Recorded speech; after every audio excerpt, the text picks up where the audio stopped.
ശ്രീ ഹരിദാസ, ഉമ്മൻചാണ്ടിയെ രാഷ്ട്രീയമായി വേട്ടയാടാനുള്ള ഒരായുധമാക്കി solar case, അദ്ദേഹത്തെ രാഷ്ട്രീയമായി ഇല്ലാതാക്കാനുള്ള ആയുധമാക്കി ലൈംഗിക പീഡന കേസ്. പ്രധാന കേസിൽ ഉമ്മൻചാണ്ടിയുമായി അടുപ്പമുള്ളവർ പ്രതിസ്ഥാനത്തുണ്ട്. എന്നാൽ പീഡനക്കേസിൽ തെളിവില്ല എന്ന് CBI കണ്ടെത്തി കോടതിയിൽ റിപ്പോർട്ട് സമർപ്പിക്കുകയും ചെയ്തു. മാത്രമല്ല, സോളാറിൽ മുഖ്യമന്ത്രിയുടെ രാജി ആവശ്യപ്പെട്ട് LDF നടത്തിയ സെക്രട്ടേറിയറ്റ് വളയൽ സമരത്തിലെ ഒത്തുതീർപ്പും പുറത്ത് വന്നിരിക്കുന്നു. നാണം കെട്ട രാഷ്ട്രീയ നാടകത്തിലെ ഇപ്പോൾ പുറത്തു വന്നിരിക്കുന്ന ഏടുകളിലെ സാങ്കത്യം എത്രത്തോളമുണ്ടെന്നാണ് താങ്കൾ മനസ്സിലാക്കുന്നത്?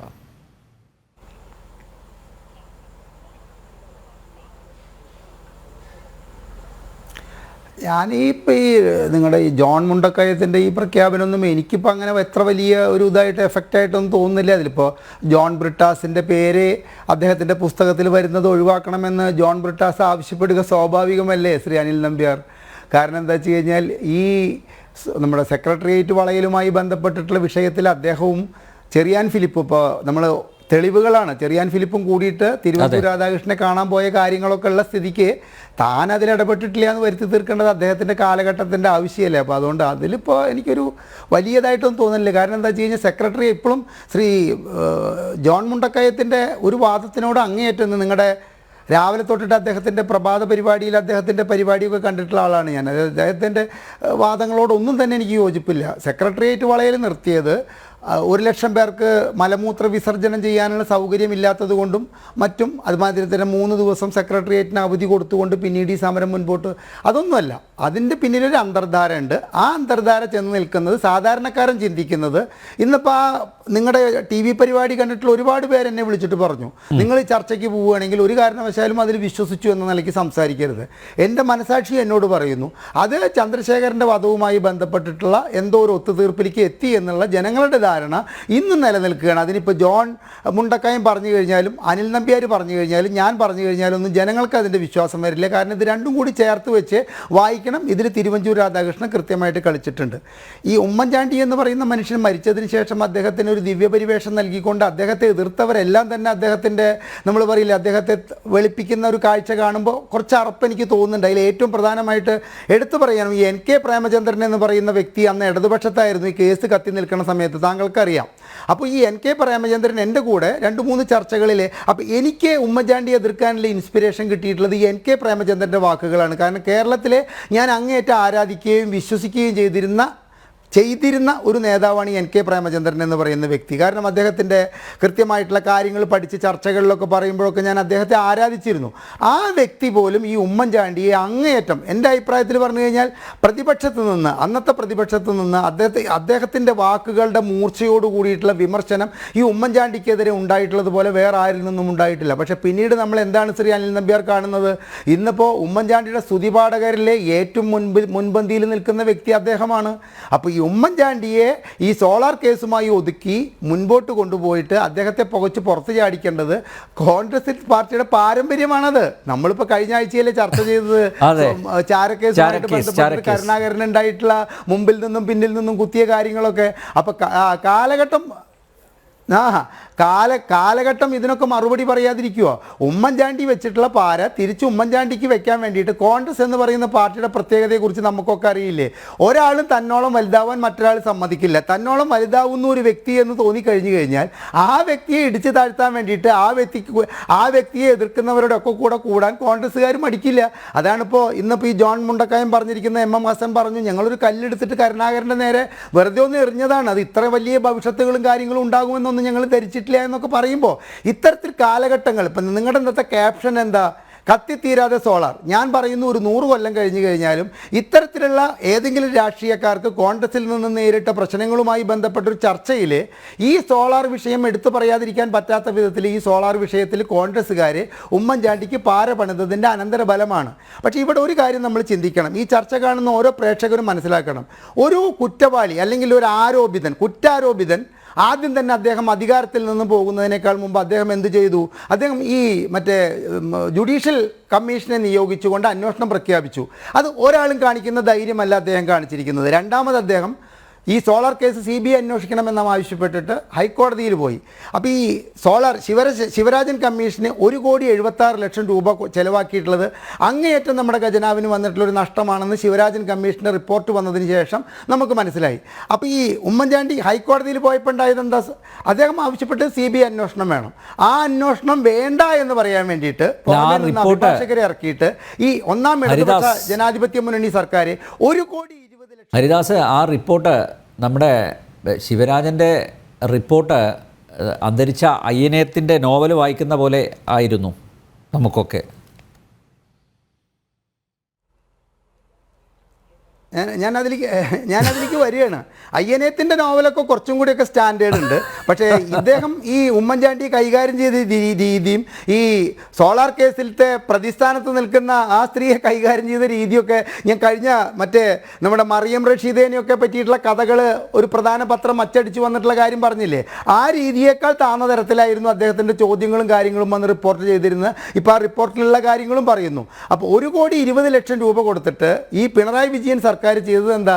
ഈ കേസ് CBI അന്വേഷിക്കരുത്, ഞങ്ങളുടെ പരിമിതിയിൽ നിർത്തിക്കൊണ്ട് കളിക്കണം. ഞാൻ ശ്രീ അനിൽ നമ്പ്യാർ, ഞാനൊരു ചോദ്യം ചോദിക്കുകയാണ്. ഈ മുഖ്യമന്ത്രി പിണറായി വിജയനെ കഴിഞ്ഞ 8 വർഷമായിട്ട് നേരിടുന്ന ആരോപണങ്ങൾക്കെതിരായിട്ട് ഒരു ജുഡീഷ്യൽ കമ്മീഷൻ പ്രഖ്യാപിക്കാനോ അല്ലെങ്കിൽ ഹൈക്കോടതിയിൽ പോയിട്ട് എനിക്കും എൻ്റെ കുടുംബത്തിനും എതിരായിട്ടുള്ള ഇത്തരത്തിലുള്ള ആരോപണങ്ങളെല്ലാം തന്നെ CBI അന്വേഷിക്കണമെന്ന് പറയാനോ ഈ ഇരട്ടച്ചങ്കൻ എന്ന് വിശേഷിപ്പിക്കപ്പെടുന്ന ഈ കാരണഭൂതന് ധൈര്യമുണ്ടോ? ധൈര്യമുണ്ടാവില്ല. ആ ധൈര്യം കാണിച്ച വ്യക്തിയാണ് ഉമ്മൻചാണ്ടി എന്നുള്ളതാണ് പിന്നീട് ഞാനൊക്കെ അദ്ദേഹത്തെ വിമർശിക്കുന്നതിൽ നിന്ന് പിന്നെ പതുക്കെ പിന്നോട്ട് പോയത്. കാരണം എന്താ വെച്ചാൽ ഒരു പ്രതിസ്ഥാനത്ത് നിൽക്കുന്ന വ്യക്തിയാണ് പറയുന്നത് എന്നെക്കുറിച്ചിട്ടുള്ള എല്ലാ അന്വേഷണങ്ങളും നടത്തണം എന്ന് പറയുന്നത്. എന്തായി? ഹൈക്കോടതി അദ്ദേഹത്തിനെതിരെ ഒരു ചെറുവിരൽ അനക്കാവുന്ന തെളിവുകൾ കണ്ടെത്തിയില്ല.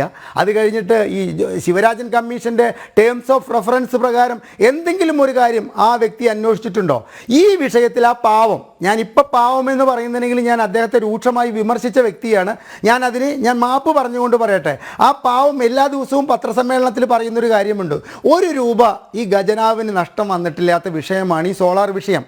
നമ്മളെയൊക്കെ സംബന്ധിച്ചിട്ട് ഞാൻ അന്നും ഈ ചർച്ചയിലൊക്കെ പറഞ്ഞിരിക്കുന്ന കാര്യം ഇതാണ്. ഒരു സ്ത്രീക്ക്, ഇത്തരത്തിലുള്ളൊരു സ്ത്രീക്ക് നമ്മുടെ ഭരണസിരാ കേന്ദ്രത്തിൻ്റെ സകല വാതിലുകളും അഴിഞ്ഞാടാൻ വേണ്ടി തുറന്നിട്ട് കൊടുത്ത ഉമ്മൻചാണ്ടി സർക്കാരിൻ്റെ പിടിപ്പുകേടിനെ കുറിച്ചിട്ടാണ് അന്നും ഇന്നും പറഞ്ഞിരിക്കുന്നത്. ഇപ്പോഴും ഞാൻ ആവർത്തിക്കുന്നു, ഇത്തരത്തിലൊരു സ്ത്രീയെ സെക്രട്ടേറിയറ്റിൻ്റെ ഏത് വാതിലുകളും ആശ്രയിക്കുന്നവരെ അടഞ്ഞിട്ടില്ല. നമ്മൾ സെക്രട്ടേറിയറ്റിൽ ഒരു കാര്യത്തിന് പോയി കഴിഞ്ഞാൽ നമുക്ക് ആ സെക്രട്ടേറിയറ്റിൻ്റെ ഉള്ളിലേക്ക് കടക്കാൻ ചിലപ്പോൾ പലപ്പോഴും പറ്റാണ്ട് ഞാൻ തിരിച്ചു പോന്നിട്ടുണ്ട്. അപ്പോൾ ഹരിദാസ്, ഉമ്മൻചാണ്ടി മുഖ്യമന്ത്രിയായിരുന്ന സമയത്ത് അദ്ദേഹം വാതിലുകൾ അടക്കാറില്ല. ഇപ്പോൾ നോക്കൂ, ഇപ്പോൾ അവിടെ മുഖ്യമന്ത്രിയുടെ ഓഫീസിൽ പോയി കഴിഞ്ഞാൽ മരണ വീട് കണക്കിയാണ്, അവിടെ ആളും ആരോ ഒന്നുമില്ല. അങ്ങനെയായിരുന്നില്ല ഉമ്മൻചാണ്ടി ഭരിക്കുന്ന സമയത്ത്. അപ്പോൾ ആർക്ക് വേണമെങ്കിൽ കടന്നു വരാം. ഉമ്മൻചാണ്ടിയുടെ കസേരയിൽ തന്നെ ഒരാൾ കയറി ഇരുന്നത് അറിയാലോ താങ്കൾക്ക്.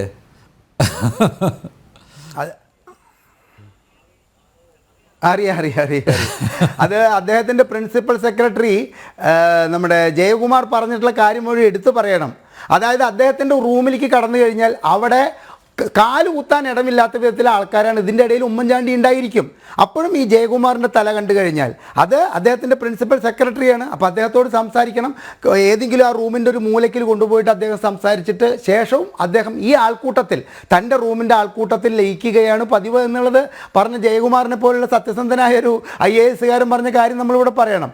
അപ്പോൾ ശ്രീ അനിൽ നമ്പ്യാർ, ഞാൻ അവസാനിപ്പിക്കുകയാണ്. കാരണം എന്താ വെച്ച് കഴിഞ്ഞാൽ എല്ലാവരും കൂടിയിട്ട് നമ്മുടെ കോൺഗ്രസിൻ്റെ പാരമ്പര്യത്തിന് വേണ്ടിയിട്ട്, പാരമ്പര്യം നിലനിർത്താൻ വേണ്ടിയിട്ട്, ഇല്ലെങ്കിൽ മോശമുണ്ട്, വംശനാശം വന്നുപോയോ കോൺഗ്രസ് എന്ന് തോന്നും. ഇപ്പോഴത്തെ രാഹുൽ മാങ്കൂട്ടത്തിലായാലും ഇപ്പോഴത്തെ ഷാഫി പറമ്പിലായാലും ഇപ്പോഴത്തെ VD സതീശനായും മനസ്സിലാക്കുക, തങ്ങൾക്ക് പിന്നിലെ ഒരു ഒരു കയ്യിൽ കൊണ്ട് കത്തി പിടിച്ചിട്ടാണ് മറ്റേ കൈ കൊണ്ട് ഈ കോൺഗ്രസ്സുകാർ പരസ്പരം ആലിംഗനം ചെയ്യുന്നതും കെട്ടിപ്പിടിക്കുന്നതും എന്നുള്ളൊരു രീതി അനാദ്യ മധ്യാന്ത കാലം മുതലുള്ള ഒരു സംഭവം ഇന്നും തുടർന്നുകൊണ്ടിരിക്കുകയാണ്. അതുകൊണ്ട് കോൺഗ്രസ് എന്ന് പറയുന്ന പാർട്ടിയിലെ ഒരാളും ഭദ്രമല്ല, ആർക്കെതിരെയും. അതാണ് ഞാൻ തുടക്കത്തിൽ പറഞ്ഞത്, തന്നോളം വലുതാവാൻ കോൺഗ്രസിൽ ഒരാളെ സമ്മതിക്കില്ല. അതിൻ്റെ ഒരു ഉദാഹരണത്തിന് ഉമ്മൻചാണ്ടി ഒതുക്കപ്പെടേണ്ട കാലം കഴിഞ്ഞുവെന്ന് ഒരു വിഭാഗം നേതാക്കൾക്ക് തോന്നിയതിൻ്റെ അനന്തരഫലമായിട്ട് അദ്ദേഹത്തിന് നേരെ കെട്ടിച്ചമച്ച് ഈ കാര്യത്തിൽ ഇപ്പം ജോൺ മുണ്ടക്കയം എന്ന് പറയുന്ന വ്യക്തിയുടെ വെളിപ്പെടുത്തലുകളിൽ ഈ ജോൺ ബ്രിട്ടാസിൻ്റെ ഇത്തരത്തിലുള്ള ഒരു ഇടപെടലുകളും വാക്കുകൾക്കും അപ്പുറം എന്നെ പോലെയുള്ള സാധാരണക്കാർക്കൊന്നും ഞാൻ പലരുമായിട്ട് സംസാരിച്ചപ്പോഴൊന്നും ഇതൊരു അത്ഭുതമുള്ള സംഭവമാണ് അദ്ദേഹത്തിൻ്റെ ഈ പുസ്തകത്തിലെ കാര്യങ്ങളെന്ന് തോന്നിയിട്ടില്ല. അതേസമയം അദ്ദേഹം ഈ പുസ്തകം എഴുതിയത് അങ്ങേയറ്റം ശ്ലാഘനീയമായ കാര്യമാണ്. കാരണം തലമുറകൾക്ക് എന്ത് സംഭവിച്ചു എന്ന് പറയാൻ ഞാനോ അനിൽ നമ്പ്യാരോ അല്ലെങ്കിൽ മറ്റൊരാളോ ഉണ്ടാകാത്ത സാഹചര്യത്തിൽ ഈ പുസ്തകം ഒരു റെഫറൻസ് ആയിട്ട് ഇത്തരത്തിൽ രാഷ്ട്രീയത്തിൽ നടന്നൊരു പേക്കൂത്തിനെ കുറിച്ചിട്ട് വരും തലമുറയ്ക്ക് മനസ്സിലാക്കാൻ വേണ്ടിയിട്ട്, പഠിക്കാൻ വേണ്ടിയിട്ട് ഈ പുസ്തകം അത്യാവശ്യമാണ്. ഒരു കാര്യം കൂടി ഞാൻ പറയട്ടെ. സത്യത്തിൽ പറഞ്ഞു കഴിഞ്ഞാൽ ഈ ശിവരാജൻ കമ്മീഷൻ എന്താണ് ചെയ്തത് എന്നതിനെ കുറിച്ചിട്ട് ഒരു അന്വേഷണം നടത്താൻ മറ്റൊരു കമ്മീഷനെ എത്ര കോടി രൂപ ചിലവായാലും നമ്മൾ പറയില്ലേ നിയമിക്കേണ്ടതാണ് എന്നുള്ളൊരു അഭിപ്രായം കൂടി ജനങ്ങൾക്കിടയിൽ വന്നിരിക്കുകയാണ്. എന്തായിരുന്നു ഈ ശിവരാജൻ കമ്മീഷൻ്റെ ലക്ഷ്യം? എന്താണ് അദ്ദേഹത്തെ ഇവരെ ഏൽപ്പിച്ചത്? എന്താണ് അദ്ദേഹം അന്വേഷിച്ചത്? കാരണം ഉമ്മൻചാണ്ടി സർക്കാർ ശിവരാജൻ കമ്മീഷൻ്റെ പ്രഖ്യാപനം നടത്തിയിട്ട് പിന്നീട് അതിനെ മുൻപോട്ട് കൊണ്ടുപോയിട്ടുള്ളത് ഇടതുപക്ഷ ജനാധിപത്യ മുന്നണി സർക്കാരാണ്. അതിൽ എന്തൊക്കെ അന്വേഷിക്കണമെന്ന് പറയാനും എന്തൊക്കെ അന്വേഷിക്കേണ്ടെന്ന് പറയാനും അവർക്കും അധികാരമുണ്ടായിട്ട് പോലും ഒരു കടുക് മണിക്കുള്ള ഒരു തെളിവും ഈ മനുഷ്യനെതിരെ കണ്ടെത്താൻ സാധിക്കാത്ത സാഹചര്യത്തിൽ ഇതിനെക്കുറിച്ചിട്ട് ശിവരാജൻ കമ്മീഷൻ്റെ തെറ്റായ നടപടികൾക്കെതിരായിട്ടുള്ളൊരു അന്വേഷണ കമ്മീഷൻ വേണമെന്നാണ് എനിക്ക് പറയാനുള്ളത്.